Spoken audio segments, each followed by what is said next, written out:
کام کو کے لیے آیا تھا، تب میں نے ان کے مدرسے کو دیکھا۔ الحمدللہ اس مرد قلندر نے اپنی مضبوطی کے ساتھ اختلاف تو ہوتے ہیں، مخالفت تو ہوتی ہے، جب کام کرنے والا آگے بڑھتا ہے تو دنیا اس کی مخالفت کرتی ہے۔ حضور حافظ ملت نے یہی کہا تھا، ہر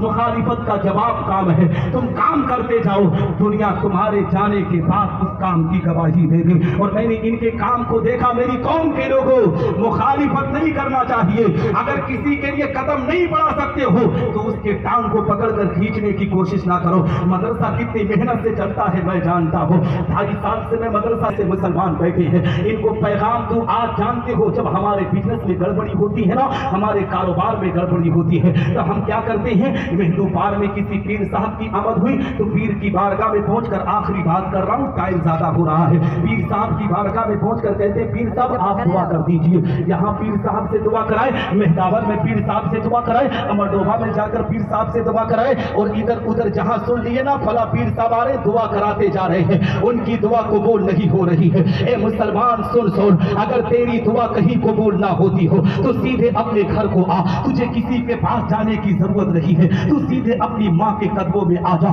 ماں کے دوپٹے کو سر پر رکھ کر مولا کی بارگاہ میں دعا کر دے۔ دعوے کے ساتھ کہتا ہو، ماں کے دوپٹے کے صدقے میں جو دعا کی جاتی ہے اللہ اس دعاؤں کو قبول کرتا ہے۔ اور جانتے ہو مسلمانوں، جو مسلمان نماز کی ادائیگی کرتا ہے اللہ ہی اس کے گھر میں رحمت کی برسات عطا کرتا ہے۔ آپ پوچھیں گے کیسے؟ آج جب بزنس چوپٹ ہوتا ہے، کاروبار خراب ہوتا ہے تو ہم کہتے ہیں مولانا ہارون صاحب کوئی بابا بتا دیجئے، کوئی پیر بتا دیجئے، ان سے تعویذ لکھوانا، ان سے گھر کو دکھانا ہے۔ میں کہتا ہوں میری قوم کے لوگوں، تعویذات پر بھروسہ کم کرو، زیادہ بھروسہ قرآن کی تلاوت پر کرو اور نماز کی پابندی پر کرو۔ آؤ میں آپ کو بتاتا چلو، یہی آخری بات کہہ کے گفتگو ختم کروں گا۔ بغداد محلہ کی پاک زمین ہے،